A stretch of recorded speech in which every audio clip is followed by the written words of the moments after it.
تو وہ جنت میں جائے گا۔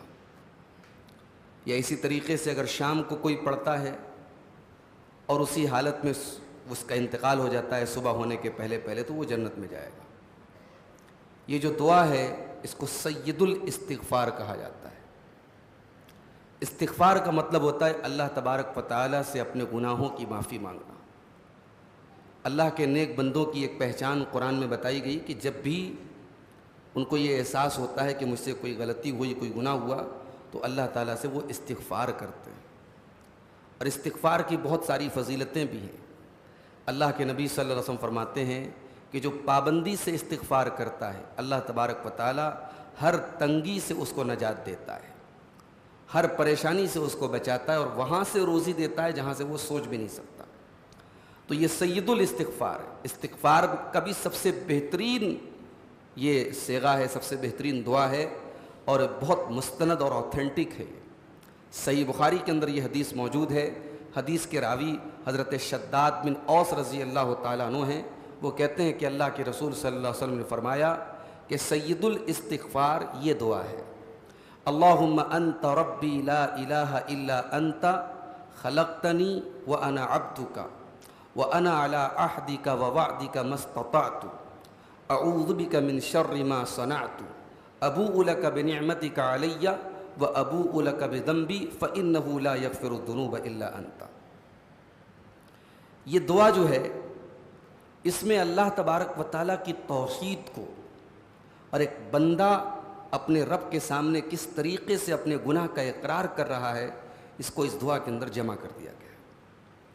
اللہم انت ربی، اے اللہ تو میرا رب ہے، لا الہ الا انت، تیرے سوا میرا کوئی معبود نہیں۔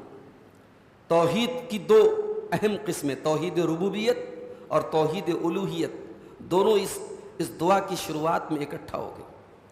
اللہم انت ربی، اے اللہ تو میرا رب ہے، لا الہ الا انت، تیرے سوا میرا کوئی معبود نہیں ہے۔ خلقتنی، اے اللہ تو نے مجھ کو پیدا کیا ہے، وانا عبدک، میں تیرا بندہ ہوں، وانا علی عہدک ووعدک، اور اے اللہ میں تیرے وعدے پر، میں نے تجھ سے جو وعدہ کیا ہے، جو عہد کیا ہے، میں اپنے عہد پر قائم ہوں، میں تیرے راستے پہ چل رہا ہوں، تیرے دین پہ چل رہا ہوں، لیکن میں اس بات کا دعویٰ نہیں کرتا کہ میں پرفیکٹ چل رہا ہوں، میں کمپلیٹلی چل رہا ہوں۔ وَأَنَا عَلَىٰ عَهْدِكَ وَوَعْدِكَ مَا اسْتَطَعْتُ، جہاں تک مجھ سے ہو پا رہا ہے، جہاں تک میری طاقت ہے، جہاں تک میری کیپیسٹی ہے، اے اللہ میں تیرے وعدے پر قائم ہوں۔ اعوذ بک من شر ما صنعت، اے اللہ میں تجھ سے پناہ چاہتا ہوں، میں تیری پناہ چاہتا ہوں اپنے کاموں میں، تمام برے کاموں سے، جو بھی مجھ سے برے کام ہوئے ہیں اے اللہ میں تیری پناہ چاہتا ہوں۔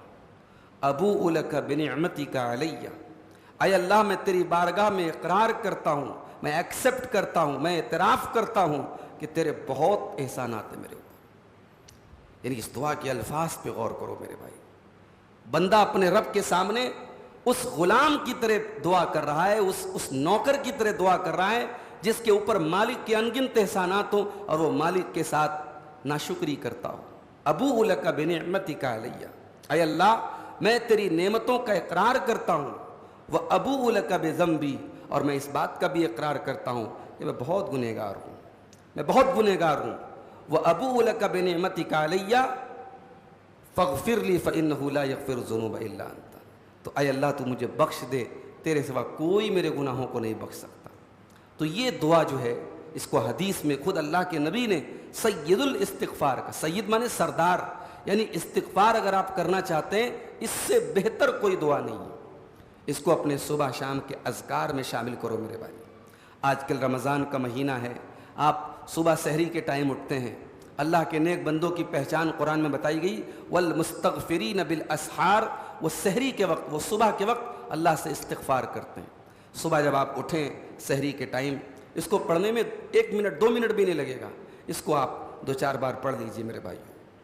شام کو افطار کرنے بیٹھے ہیں اس ٹائم آپ پڑھ لیجئے، کم سے کم رمضان میں صبح شام اس کو پابندی سے پڑھیے۔ یہ سید الاستغفار ہمیں انشاءاللہ اللہ کے رسول کی حدیث کے مطابق جنت کی گارنٹی بھی دے رہا ہے، اور ہمارے گناہوں کی انشاءاللہ مغفرت کا ایک ذریعہ بھی بن رہا ہے۔ اللہ تعالیٰ سے دعا ہے رب العالمین اس دعا کو اپنی زندگی کے معمول میں ہم سب کو شامل کرنے کی توفیق عطا فرمائے. آمین. وآخر دعوانا الحمد للہ رب العالمین.